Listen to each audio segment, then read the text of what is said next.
Hey, how's it going, everyone? This is Lam here. I hope everybody's doing well. But on this week's Fuji Friday, we're going to push some news to the backlog, and we're going to be talking about the Canon release because it's very interesting. And I'm sure by the time this airs, which means the announcements would have aired yesterday, there's a lot to talk about here. So I want to kind of devote this Fuji Friday to talk about Canon, what it means to the camera market, and what maybe Fuji has to do to change, because this is one of the first times that I can remember in recent memory where really Canon came out and threw a punch, and people are going to have to react. In other words, like, they're disruptive, okay? This camera and the specs and what it's capable of doing at the price points that they're setting, it's very disruptive. It looks like they're fundamentally changing their business model, and there could be a lot of reasons for that. And I kind of want to spend Fuji Friday this week talking about that. And I'm going to go through like a lot of different points, and then I'll wrap it up, kind of tying it all together.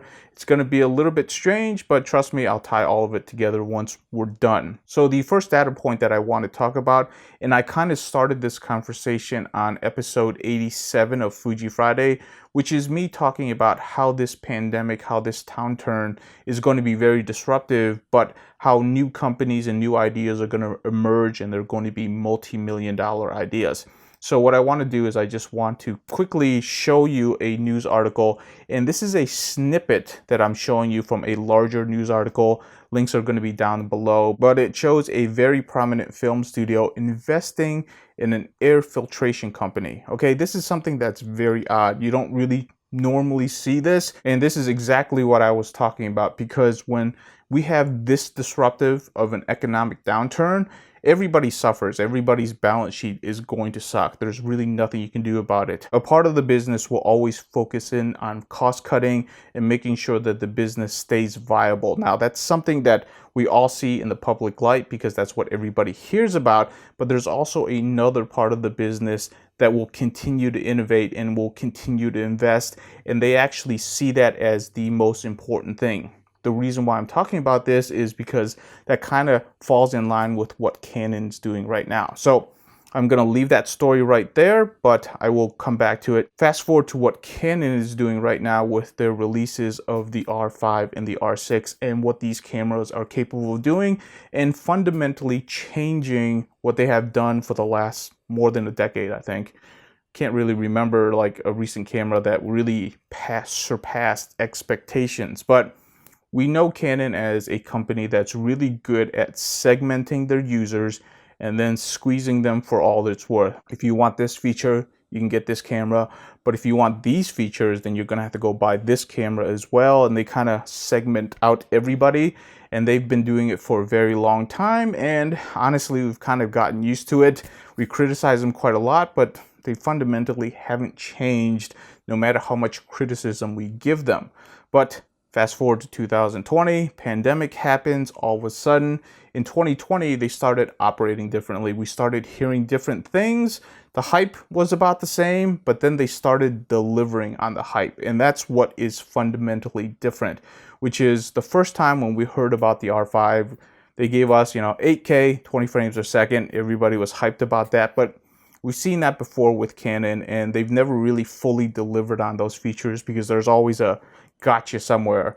But with this release, there was really no gotchas. Even things that I thought they were going to struggle with, they weren't all that bad. There is, going to be overheating issues. All mirrorless cameras have overheating issues, but honestly, the numbers that they put out, they're pretty realistic. They look really good, and you can definitely work around them. But the specs hold out. It looks like an awesome camera, and that fundamentally is different from what we expect out of Canon for the past decade. Why are these two stories important, and why should we care about that, and where is the camera industry going?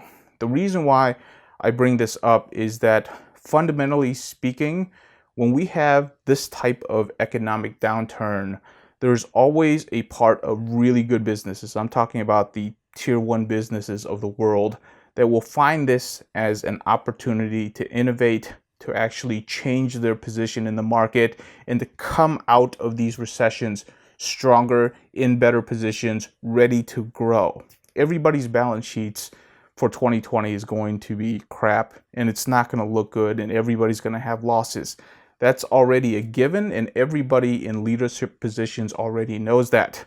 What can be changed, what can be different, is how the company wants to position themselves when they actually get out of this economic downturn. I really wouldn't call this a recession. The reason why I wouldn't call it a recession is there are segments of the economy that are doing really well, okay?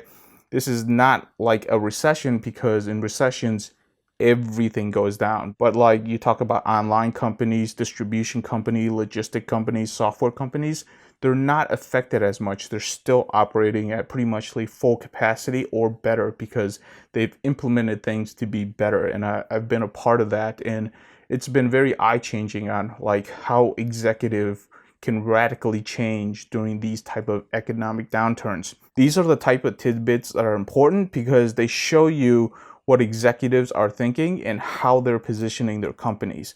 You look at the film studios, okay? Before the pandemic, there would have been no shot at them caring about an air filtration company that basically is innovating on technologies to be able to kill germs through their filtration system. You know, really interesting stuff, but like, why would a film studio care? Things that are fundamentally like immutable, like they will never change this, become mutable because during economic downturns or recessions like this, everything's on the table.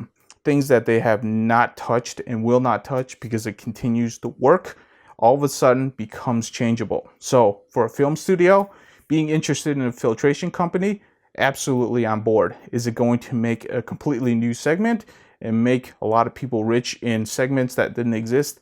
Absolutely. Canon, on the other hand, what they have done fundamentally for how they segment their users has been immutable for over a decade. Now all of a sudden, that's on the table. They need to reposition. They know what they're doing probably isn't going to work going into the future. They're changing up their entire business model, getting the best technology into their cameras, and making sure that they position themselves well so that out of the economic downturn, just like the studio company, coming out of this, they will be the least affected, they will be the most safe, and they are in the best position possible to take advantage of companies that might come out of it struggling because they weren't investing, they weren't innovating fast enough, or they didn't change their business model, you know, with what's going on in current times. Tying it all back together, why is that important to Fuji or Nikon, Panasonic?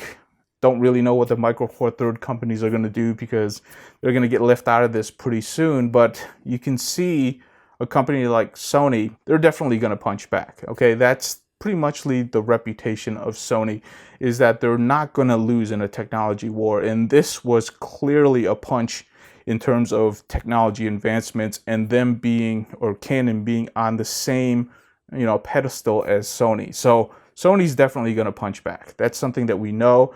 I'm sure their next camera launches or next camera announcements will definitely be geared towards directly to what Canon has to offer now. So that's being disruptive to Sony, because traditionally Sony has always been the market leader and the trendsetter when it comes to technology, and they've grown vastly and have become important to the camera industry because of that. Now, on the Fuji side, we know that the X-T4 came out, and, you know, in general, very popular. I think a lot of people like it. A lot of people think that it is the best APS-C camera that they have actually made, which I agree with. Love it. Great battery life. Love everything about it. But if you follow the Fuji community and the lineup, this camera feels a lot like a XT 3.7. You know, it's not quite an XT4. Okay, there's things missing. You know, it's like we really could have used a new processor, a new sensor, or at least an improvement on the existing one, but we really didn't see that. So they rushed out the XT4. A lot of people are saying because of the Olympics, which didn't happen. Hindsight, its price point is pretty well compared to some of the other full frame ones, but it's not that great. And if they wait another 2 years for the XT5, I don't really know if they, you know, can wait that long to really see a bump up in advancements in sensor technology or processor technology. This might actually have to force them to really think about what they want to do with the XH2 to kind of compete with what Canon's doing now and what the next generation of Sony cameras are going to do now. Because Now this is being disruptive to, what Fuji has traditionally done, because they've done really well with, putting a lot of great technology in each of their camera systems. It's just that, Canon's doing that now, which is something that we haven't seen in a decade. So when they actually do it, it's like, well, what's the response? We also have to think about the next two cameras that they say that they're about to announce, and they're mid-range cameras. And with the mid-range cameras, now they're competing with the R6 from Canon, which is very competitive. Still priced at $2,500. That one, I think, is a little bit pricey. I think the R5 is incredibly well priced. I think I expected that to be a $5,000 camera, and it came down well under that, which is amazing. I think that is just like all around a very amazing camera for the price point, the gear that's in there, everything they're doing with that. The R6, not that excited about, mostly because of the price point. I thought it was going to come closer to $2,000. It isn't. So like in terms of X-T4 R6, there's big enough price gap to where I think people will debate about that, because yeah, it's still a lot of money between the two cameras. The mid-range cameras now might have to step up their game a little bit more. I think Fuji needs to think a little bit more about putting more into those cameras to start really, throwing their own punches, because they've traditionally done well with camera bodies. Technology is going in them really good, but the bar has changed. So what is really good has now become average. So that means they need to put more in to become really good now. When it comes to medium format, I've talked about medium format and them needing to refresh the GFX 50 line. And this is just another indicator on them needing to do this, because with the introduction of the R5 and the lack of limitations of that camera, they really need to do something to really make that be comparable, computable, especially in the video side.